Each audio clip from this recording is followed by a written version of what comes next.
All right, everybody, we're going to get started now. I am recording it, so most of you are aware. I'm going to introduce our folks who are leading us today.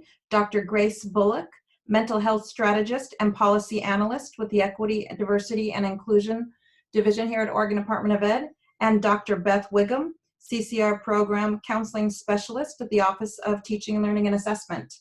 And deep apologies from Carmen Urbina, who cannot get on. I think it's a positive response that we had so many, an unanticipated one that we would need to increase the Zoom limit. So, deep apologies, and we will offer several things. One, a recorded version of this. Two, access to the slides. And three, to continue to meet regularly and updates and provide support. Grace, I'll hand that over to you. Thanks, Carmen. Sorry, Shandy. Can you see my slides? We can. Oh, good. All right.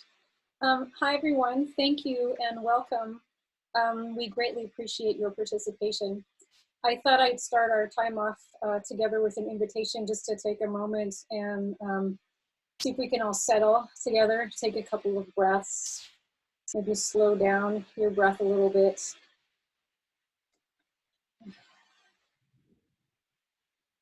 Thank you. So as you can imagine, we are all dealing with some pretty rapid changes right now, and we have a lot to do together, so I'm going to dive right in. Let's see, how can I get this forward? There we go. All right, so today we're going to cover a few things with you. We're going to talk briefly about Governor Brown's directive to ODE and partners. We'll talk a little bit about the challenges and the strengths that this presents us with. We'll talk a little bit about what we're recommending in terms of a tiered approach for providing mental health support to students, families, and each other. And we will share with you the guidance that we have developed in collaboration with our partners that we would like to put forth to you today.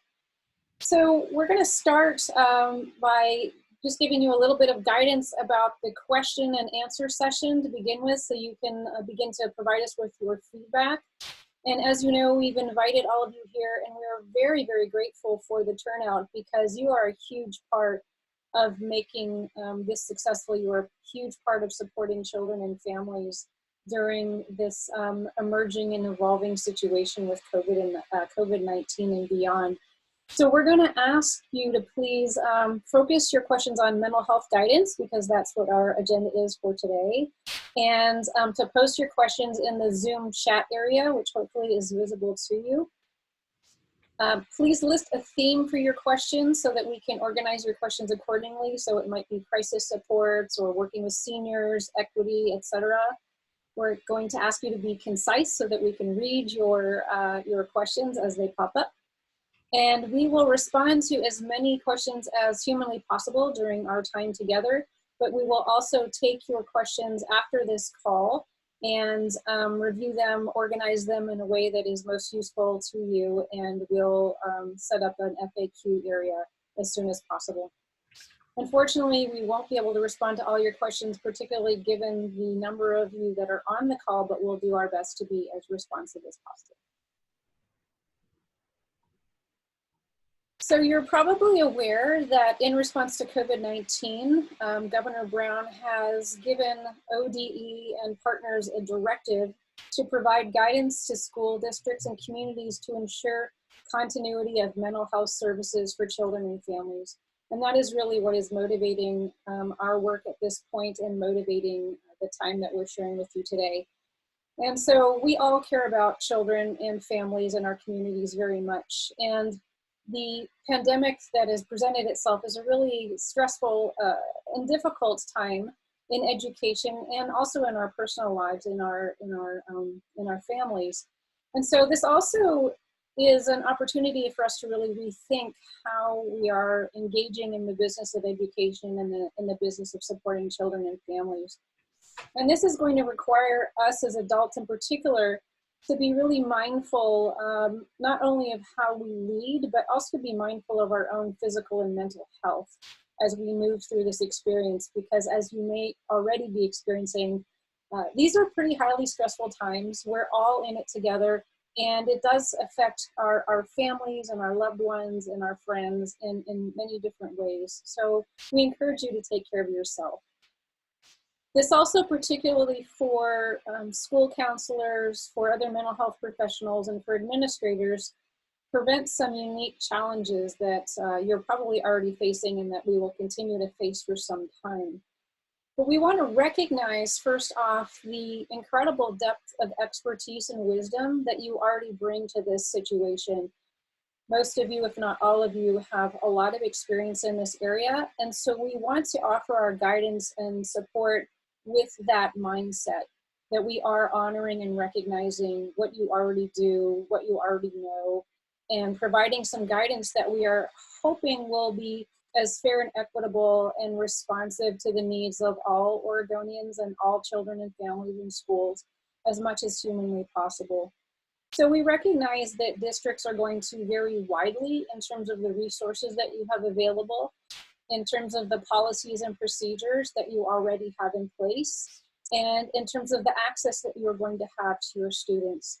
So again, we encourage you to take our advice and our guidance within that spirit in which it's offered. And I think this is really requiring us at ODE and you out there to think really creatively about how we can adapt our work in response to these current circumstances and potentially future circumstances as well. So we're going to offer the following guidelines in response to Governor Brown's directive, and hopefully they'll be of use to you. So in beginning to think about how to address the COVID-19 outbreak and beyond, it's important for us to think about what challenges we face in our particular schools and our districts, et cetera. Think about how we care for children and adults. So how can we change what we're doing or not change what we're doing to be most responsive to the needs of children and adults? How can we adapt what we're doing? So can we utilize technologies, resources, the online environment in different ways than we have in the past? And I would say even more importantly, how can we leverage the strengths that we already have? I can speak personally and say that there are times where I feel very, very challenged, and I'm not always focusing on the strengths that I have. Sometimes I'm just focusing on the overwhelm that I feel when I consider what it is that we're facing right now. And I would encourage you to really think about, when possible, what strengths do you bring to this, because you all have them or you wouldn't be here. And most importantly, how do we meet students and families where they are? As you know, working in Oregon education, every school is different, every building is different, every person is different. People have a huge range of access to resources, all the way from none to a tremendous amount of access. And so how do we meet families and each other where we are in this current moment? So in response at this point in time, ODE has already provided mental health and social support guidance on the COVID-19 website. And if you look to the third tab over from the left, you'll see the mental health and social support guidance area. And we have already populated that with a number of guidance documents dealing with things like how to support high school seniors, how to deal with racism, which unfortunately has increased, as you probably all know, because of the origins of COVID-19, how to talk to children about COVID-19, how to support children and teens through loss and trauma, and a number of different areas. So those guidance documents are free for you to use and to share.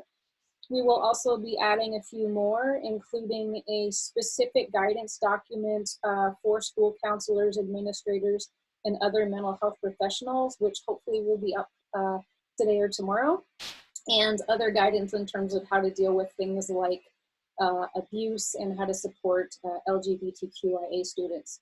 So continue to check back and you'll see that we are adding resources as rapidly as we can create them. As always, Oregon Department of Education views education through an equity lens, and we, particularly at this point in time, encourage you to be culturally responsive to not only the needs, but the strengths of children and families in our community.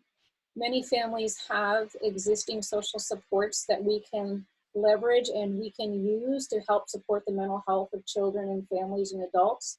Many of them already have structures in place in which they provide guidance to their youth. So I would encourage you to be mindful of that.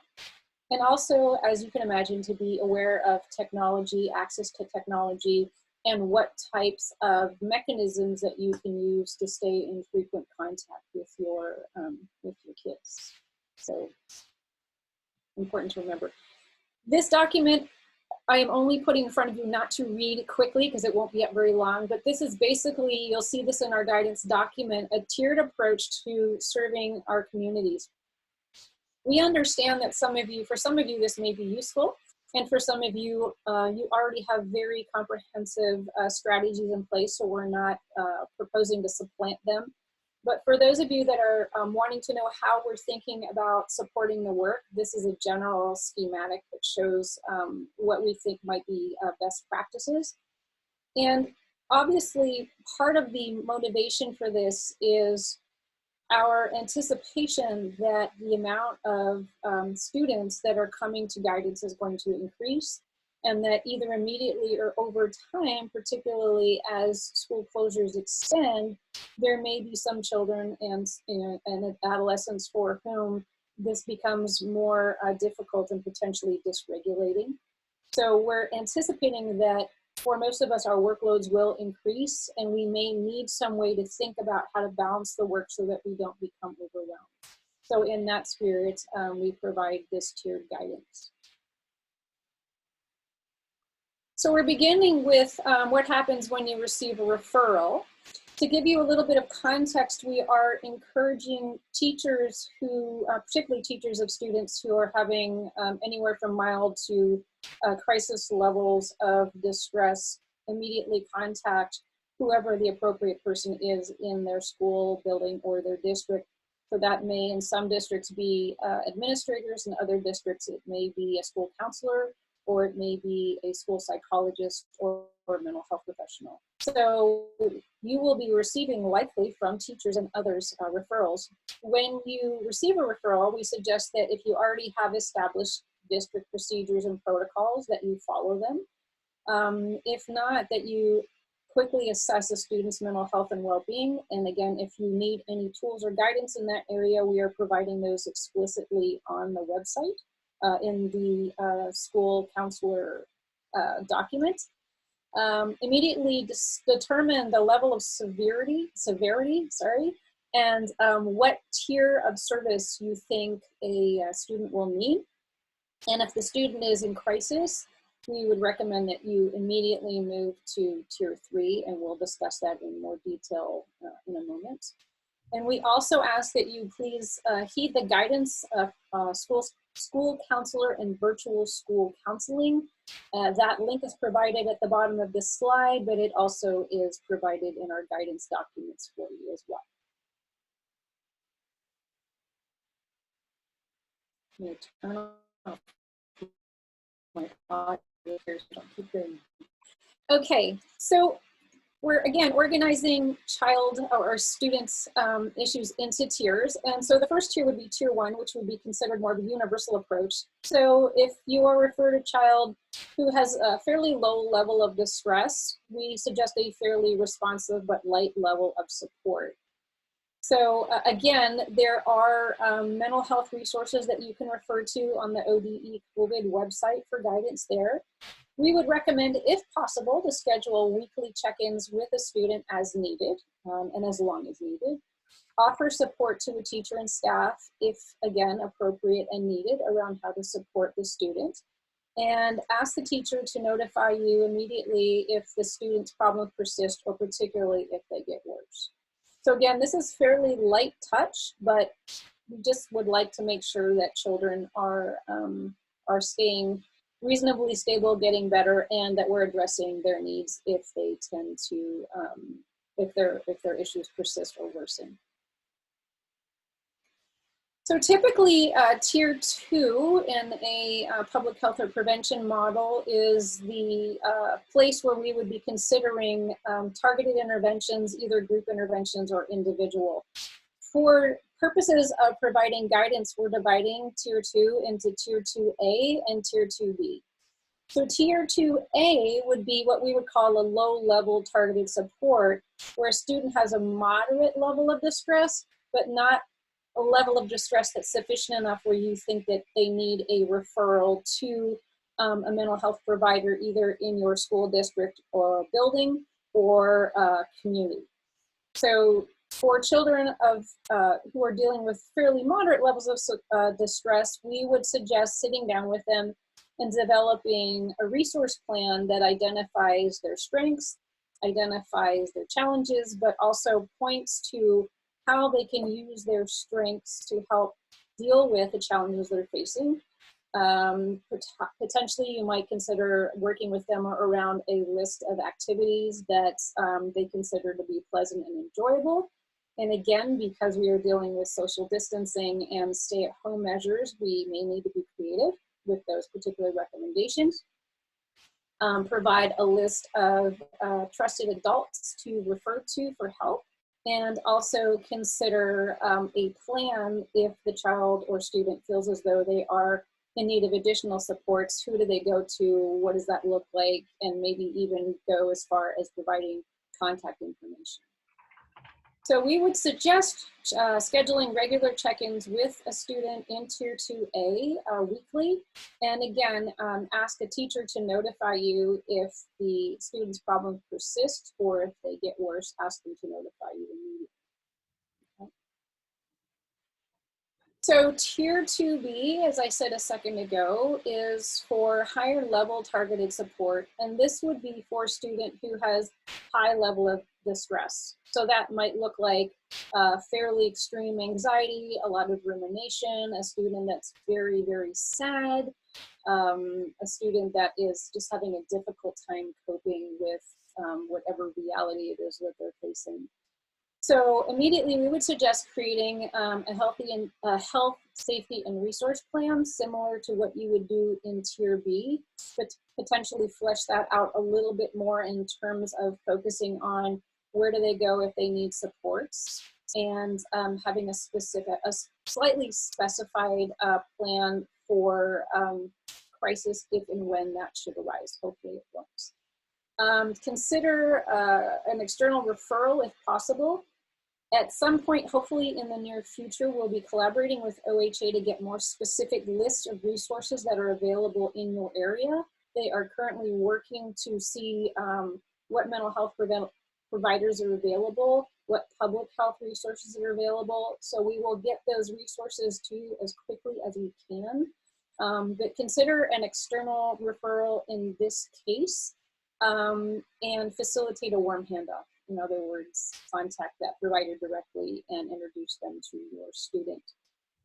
If possible, some of you may be able to offer short-term counseling, but again, that may depend on your access to resources and the number of children or students that you have coming to you for help.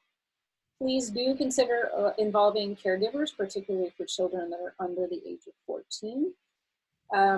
We suggest communicating with teachers regarding academic expectations, particularly if a child is experiencing anxiety or depression or some sort of mental or psychological or emotional distress around their schoolwork. We think that by continuing to push academically, that might actually not serve in the best interest of a child's mental health, so be mindful of that. And once again, to ask teachers or staff to notify you immediately if a student's symptoms worsen or if the student is in crisis.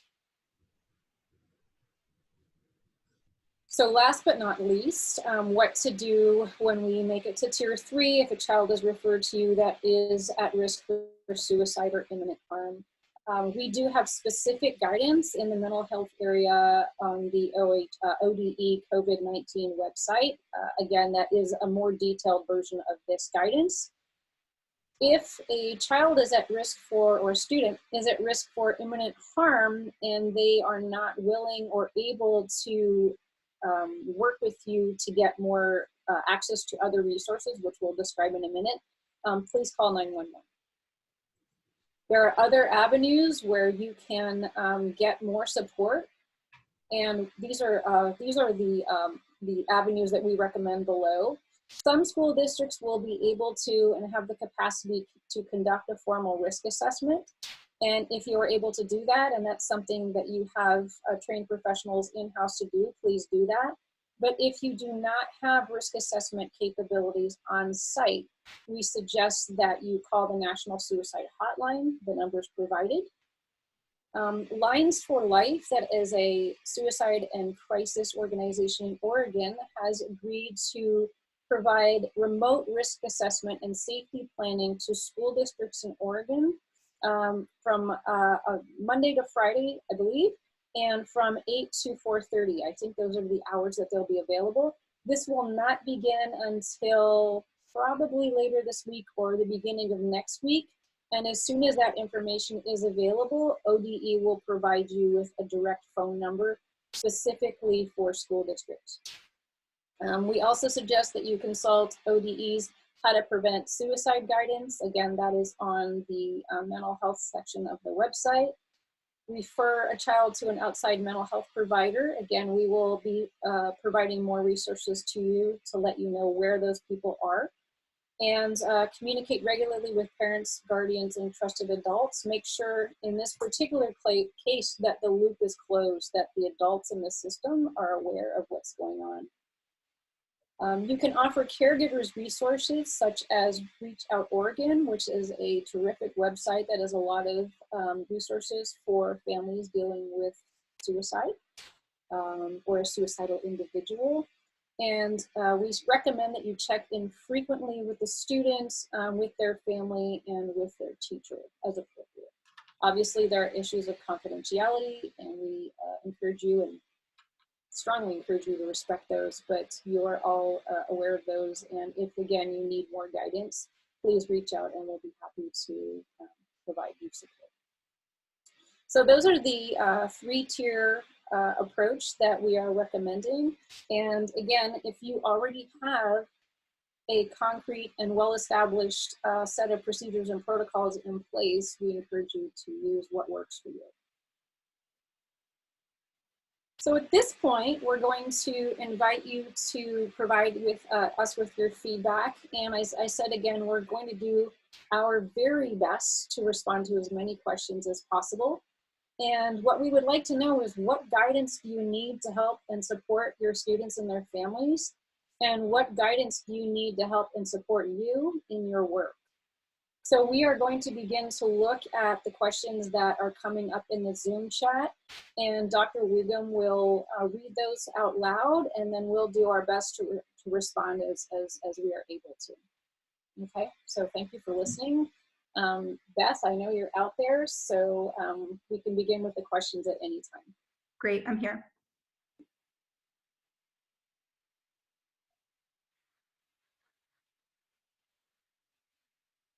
Beth, I think you might be on mute. Can you hear me, Grace? You're not on mute. Okay. We can hear you, Beth. Can you For hear? those of you that I can see on video, can you hear Beth? Can you give me a thumbs up if you can, or a thumbs down if you can't? Great. You can hear Beth. Okay, it's me. That's right. Oh, Beth, I put everything on mute. My apologies. Technology is so much fun. All right, thanks, Beth. My apologies. So please begin with the questions. Great, yeah, just a quick one that came in a couple minutes ago. Grace, you started to answer it. It has to do with virtual communication. And I think maybe someone might just want a little more clarification around what's the recommendation for notifying about a student in crisis. So it might be coming from possibly a teacher, and they're concerned about notifying school counselors via email. So their question is, what would we recommend? You know, that's a really good question. And as I understand it, and Beth, feel free to weigh in, at least in the world of psychology that I work in, email is not considered a secure source, so I would recommend a phone call. Beth, do you want to add anything to that?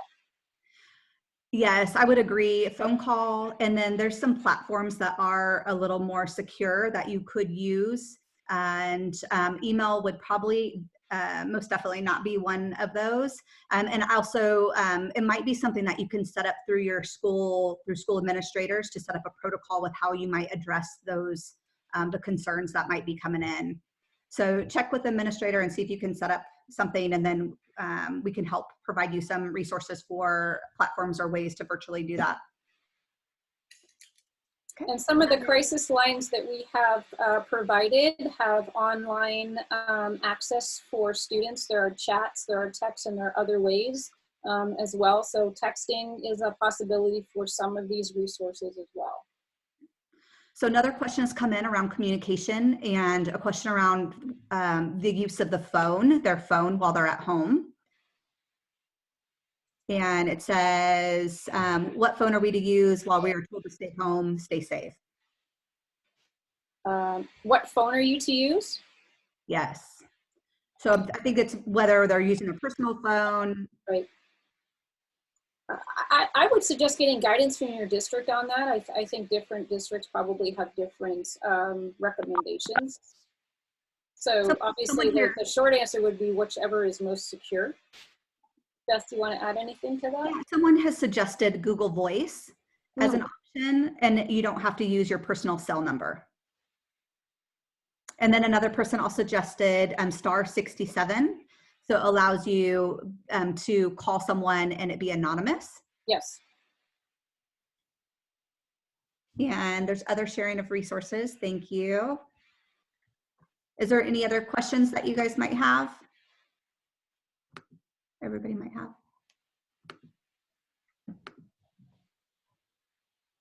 Also, just wanted to let you know our website has been updated, and this guidance that Grace is referencing is now online, and I also put the link inside the chat.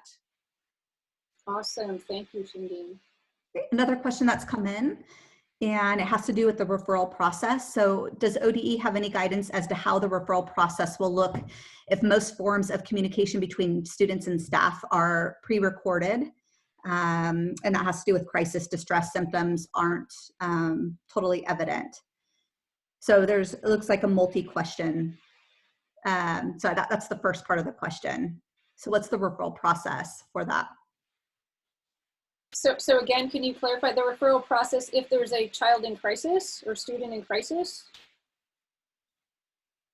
So yeah, so if staff are communicating through a pre-recorded means, what is the referral process if they're not able to determine whether a student is in crisis distress? I would say, and please feel free to add, Beth, I would say if there's any doubt as to whether or not a student is in crisis, it's important to reach out and either contact one of the crisis referral lines that we have suggested, or contact someone, if you have a mental health provider that you have access to. It's really, depending upon where you're at in terms of skills and training, some of us have experience with immediate crisis and risk assessment guidance and know how to do that. And some of us will not have that access. So if you are working with a student, you think they might be in crisis, I would err on the side of calling or contacting Lines for Life or the National Suicide Hotline. And if I could just add in, I'd also recommend that you post resources. What we've also seen districts do is, so whether it's on your website or counseling department website, there's also email responses that students can get a hold of you if they're trying to respond of more crisis numbers, information that they can contact. If you list those for all students, so if we're thinking tier 1, if you just have that on your website ready to go, they can access that if they're needing supports or resources, if these are pre-recorded messages or teaching lessons that are going out.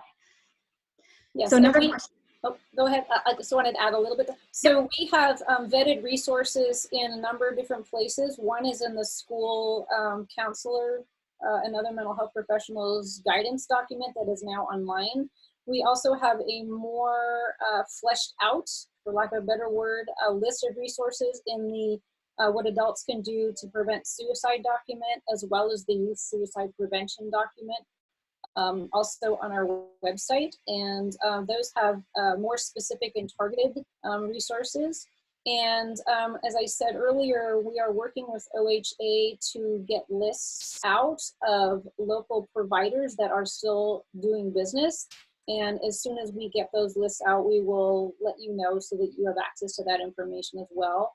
And I agree with Beth that it's important for districts to post clearly that information on their website so that students and families and staff have access to that information quickly. Okay. Another question that's come in is around equity and how do we make sure short-term counseling equitably accessible for all students regardless of access to platforms with video chat?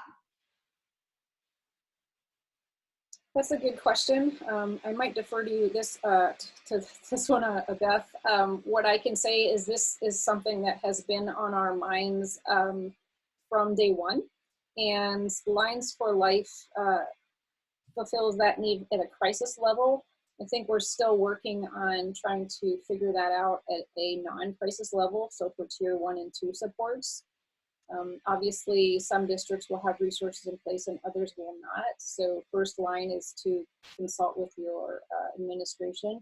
But Beth, any other thoughts you have? Yeah, this is a good question, challenging too. So I think in some part it might depend on how you're operating from what counseling theory. So for instance, if you're more talk theory, it might be difficult to do the short-term counseling if there's not a platform with the video chat feature. Maybe that might be more through phone. If you're more cog behavioral and you're giving students or you're running groups, short-term groups or individual counseling, you might be giving some homework assignments for students to do and then have an opportunity somehow to kind of have them have a discussion and then you're facilitating that discussion. So there might be just different ways based on your individual approach and preference to doing that. I hope that answers your question. Yeah, and I'm glad you brought up different models, Beth, because I think that this is going to challenge us to think creatively and maybe somewhat outside the box of some of the models that we've historically used to interact with students and their families. So not that we have a whole lot of spare time to investigate models, but there may be others who are working in this space who might have suggestions. And we're trying to facilitate some cross-pollination of information. And I know that Dr. Wiggum, Beth, is also working on that. And so I think additional guidance will be forthcoming to hopefully help bridge some of those questions. Yeah. So another question that's come in has to do around culturally responsiveness and a question whether ODE will provide support for language translation between teachers and families. The answer, as far as I know it, is we don't know yet. So some of these questions we will need to continue to explore and investigate over time and do our best to provide resources. I'm not sure if ODE will be able to do that at the state level. Beth, do you want to add anything to that, or Shandine? No, not this time. Okay. We are aware of it though. Thank you for the question. Another question that we received are there recommendations around connecting with students directly? So for example, many of the phone calls that this individual is getting are with parents, guardians, not the student directly. That is another good question. It's one that comes up frequently.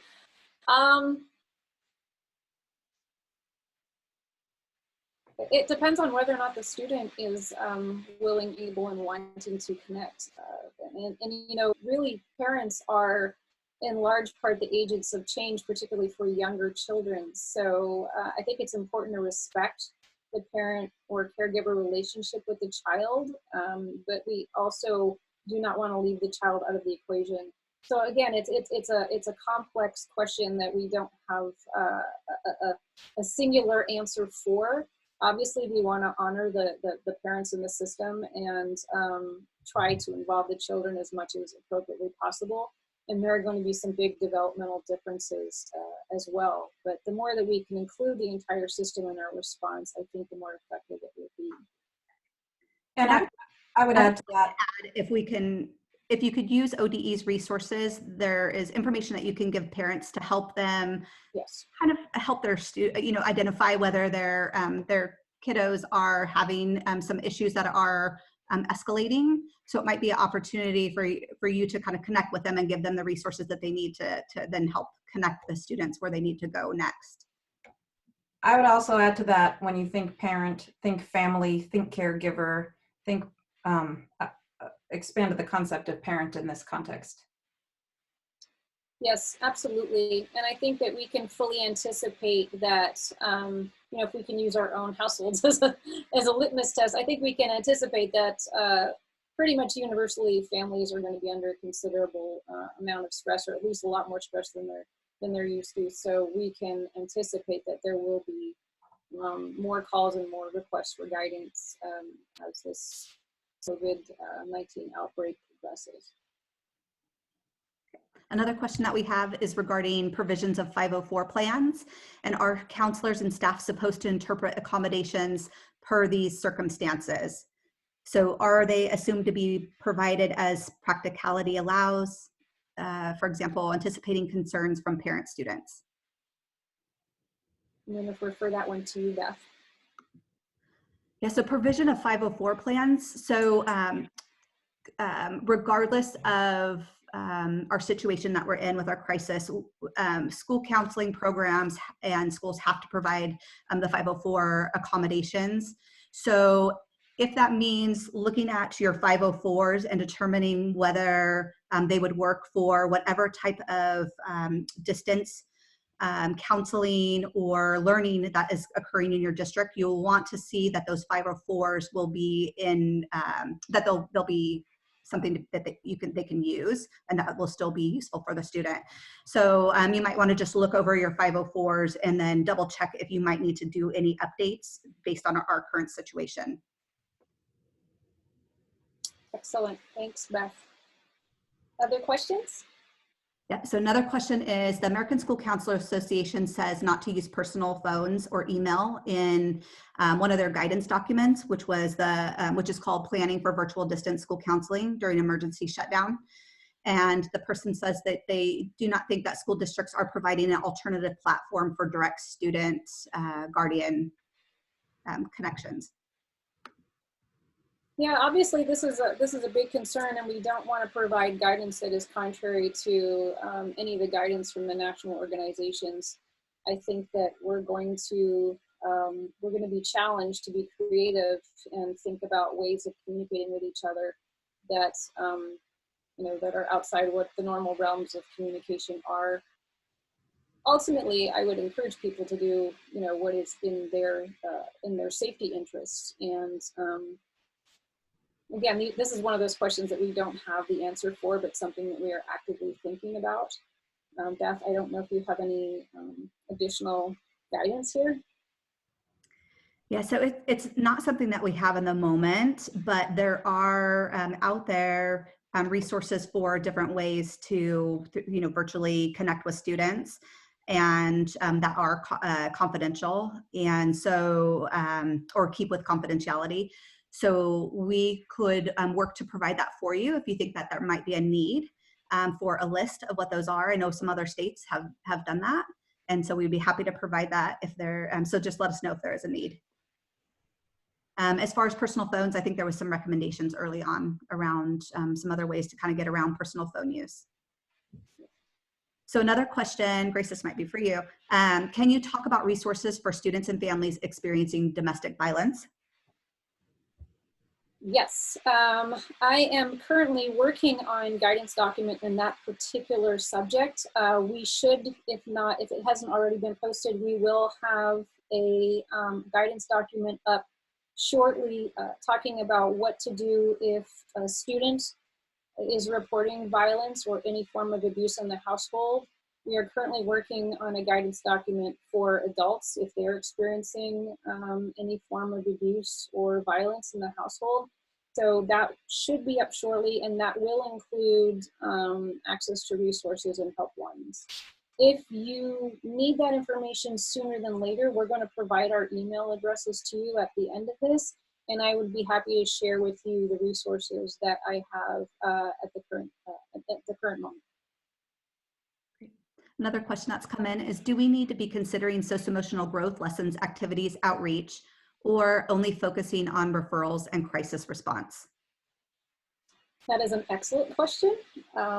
I would say that all of this work, whether it be academic, in the mental health space or elsewhere, needs to be considerate of social, emotional, mental health and trauma-informed principles and practices. I don't see them as being mutually exclusive or something that we can separate out. So in terms of best practices, anything that we can do to support social emotional growth would be preferred. In terms of whether we're actually providing specific social emotional instruction, I think that that's going to depend upon the person and the amount of bandwidth and resources that they have, given the amount of work that they have on their plate. Beth, do you want to add to that? Yeah, if I could, if you're implementing a comprehensive school counseling program, please remember to still operate through the framework and through a comprehensive approach. So when you are able to kind of assess the student's need, whether that is academic, socio-emotional, or career college, you're going to be supporting them in whatever tier or whatever approach is needed for that individual student. So if you can just remember to kind of approach the work from the framework, I think, and through, if you use that tiered approach, it will help you be able to still meet all the students' needs, whatever domain, developmental domain that they're falling into. And the question also was asking around the lessons, activities, outreach. So if you determine that students are needing more support, socio-emotional, that might be for that moment, what you're focusing on, developing lessons or group support or some individual support for students. And then the referrals and crisis is we want you to be aware of the resources and also know what you have locally so that you can provide those for all your students, but then also directly connecting those students if you notice that they're in a higher tier 2 or tier 3, that then they're able to you're able to give them those resources right away. Great, thanks. So question come in is, families are struggling financially right now. Is there a financial resource posted on the OED website, or it could have been ODE website? One example would be rent payment support, but any type of financial resources. I don't know, Shandine, is this something you can respond to? I have not seen all of the resources that have been posted in detail, but you probably have more knowledge than I do about this. So Grace, this is Carmen. I was able to log in. Oh, hi, Carmen. Hi, this is Carmen Urbina, Deputy Director. We are working with OHA and DHS right now in collaboration with ODE to be able to provide real on-time resources for families. And this is definitely something that we can do, for Oregon, but also the ability that we have to be able to do this for communities. So this is we're thinking about this, we're looking at this, and hopefully we can add this information in the next week or so. Thanks, Carmen, that's great news.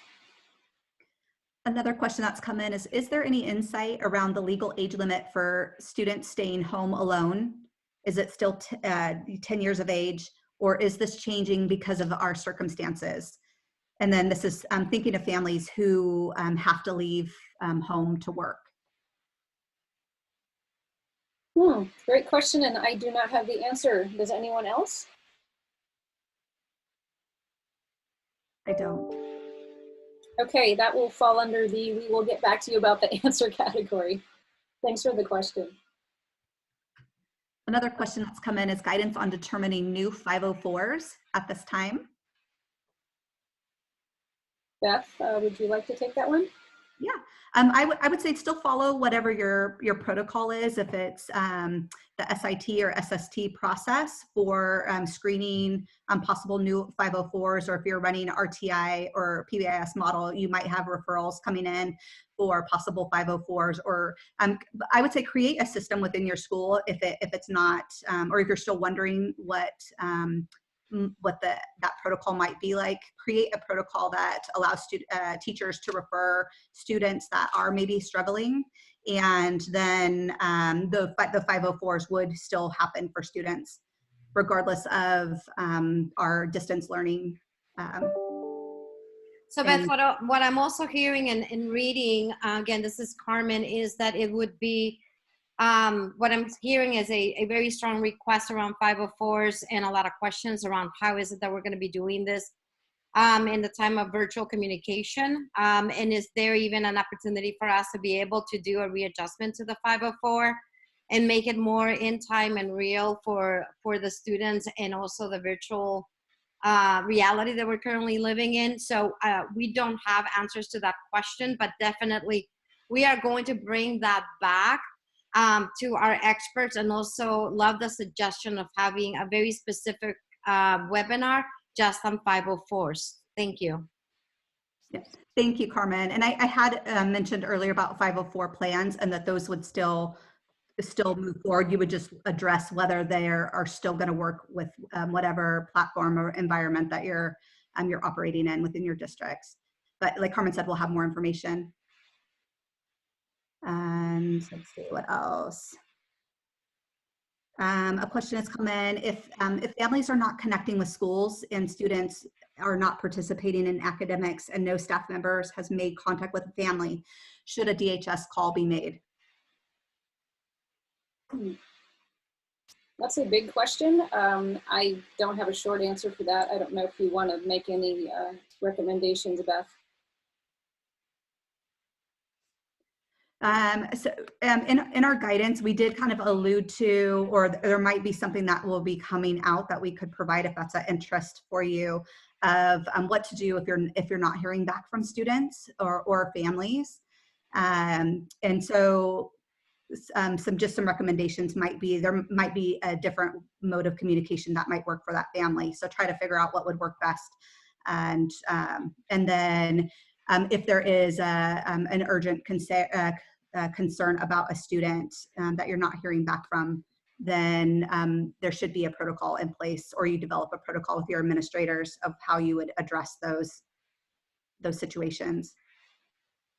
Beth, you know, I think this would be a good time for you to talk just a little bit about the guidance document that you and other collaborators have put together, so people can have a sense of other types of guidance that will be coming. Yeah, so one of the guidance documents that I've been working on has been with Portland Public, Beaverton School District, North Clackamas School District, and we've also had Hatching Results. And what it is to support the work that you guys are doing around Comprehensive School Counseling Program, and how do we still do the things that we need to do during this time period through a tiered approach. And really it's to best address the needs of students and still meet them where they're at, given whatever format that we're trying to do that. So this guidance document breaks down seniors and then 9th grade through 11th in a tiered approach. And then it provides a middle school perspective, and then also elementary. And it is in our framework for Comprehensive School Counseling Program for the manage part of our framework component, and then as well as our delivery. So when we think of delivery, it would include direct services to students, and then the indirect, where you're providing the consultation and collaboration with others. So it helps us to really think through how we still do our work during this time, and through a multidisciplinary approach. And so when we kind of go talking back, or referring back to what Grace had said in the beginning, you know, when you're taking care of yourself and thinking of this load and the increased load that's going to be on you, thinking about where do we need to build in those handoffs to other people from a multidisciplinary team that can address some of those other higher tiered parts of our work that you know, where we can allow us to free us up to focus on some of the other essential needs of students. And so that is a guidance document that is being developed. It's being finalized, and the hope is that it's a supporting guidance document. Districts can take it and modify it, which they have. Some other districts are creating their own resources, and so we want to provide this as a tool for you to just help think through a comprehensive whole child approach. Yeah, it's a wonderful and detailed document, and I think it'll be very useful. It'll be very useful. So we really appreciate all your work on that, Beth. Thank you. Other questions? Let's see, another one that has come in is, will there be a change in essential skill requirements for seniors, and a question around the credit requirements for current seniors? I'm going to refer that one to you, Carmen. Oh, did we lose Carmen? Okay, the answer is that there is guidance around that particular question. I can answer that. Oh, okay, Shandine, thanks. Hi. I apologize. I think Carmen might have hopped on another call. We're actually want to focus all of our conversation here not on the graduation guidance right now, but there will be some coming out in the coming days. Perfect, thank you.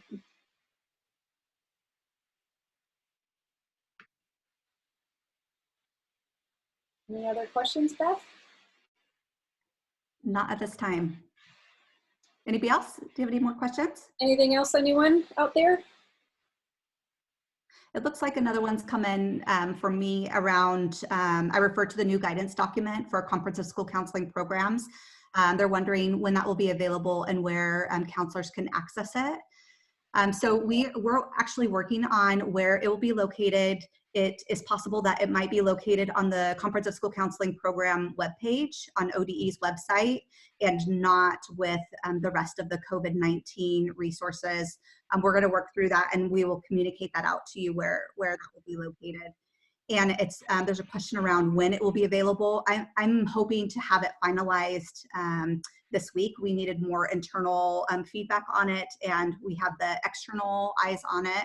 And so we just want to get it right to make sure that it will meet the needs of different district sizes and needs.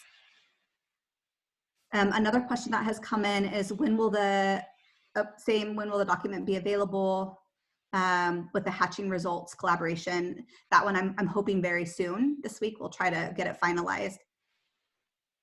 Will this be available for people who are not getting this call? Is a question that's come in. This session?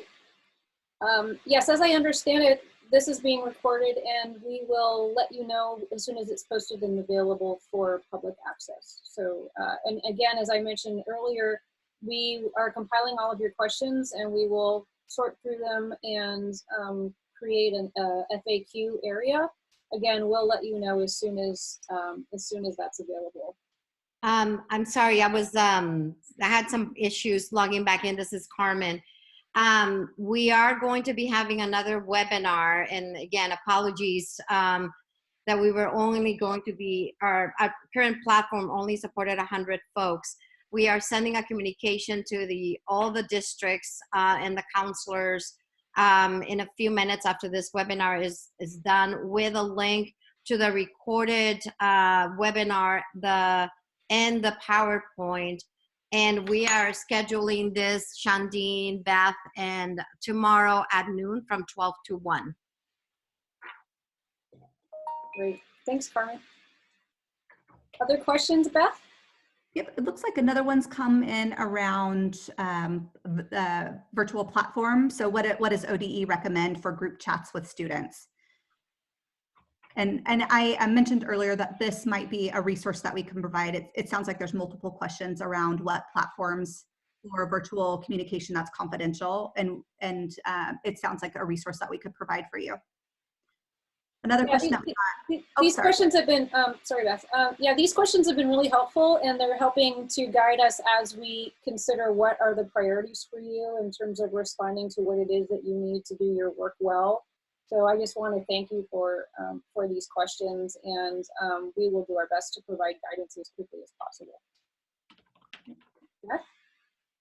So another question that's come in is around communication, and they're wondering how do the people around the state or on the platform get on an email list for when updates are made, and how do they know which one to join? I was just adding that part on. Good question. Anyone have an answer to that one?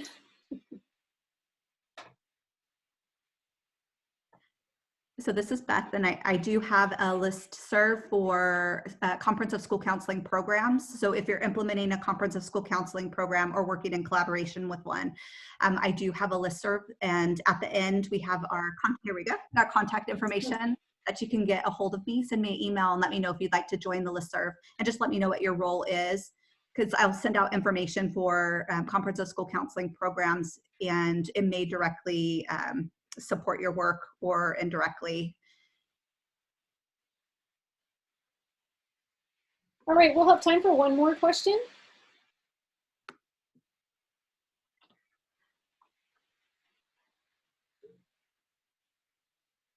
Have we exhausted our questions, Beth? We have, yep. Just waiting to see if anybody else wanted to add another question.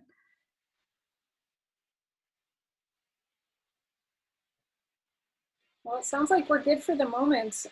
Again, we really want to thank you for your time and thank you for all of your wonderful feedback and your participation. We recognize that you are all very busy, and it means a lot to us that you would take the time to log in and participate. Again, we will do our best to get responses to your questions as quickly as possible. We are working in collaboration with a lot of folks right now, and so we're working and doing our best to get you the best guidance that is representative of what other agencies are doing, as well as getting guidance from other districts. So we will do our best to pull all that information together and get it back to you as quickly as possible. Again, feel free to contact Beth if you want to get onto her list. And with that, I don't know if there's anything else you'd like to add, Carmen or Shandine, before we sign off. Just thank you so much to Dr. Bullock and Dr. Wiggum, who have been working around the clock to provide all this guidance. And please keep sending in your questions. This is a moving solutions. They're iterative. We're generating more, and people are putting their best brains and creativity into how we can do our best to show up with love and grace for our students and families. Yes, oh, there you are, Beth. Thank you so much. We greatly appreciate your time, and we look forward to seeing you again soon. And may you be well. Take good care.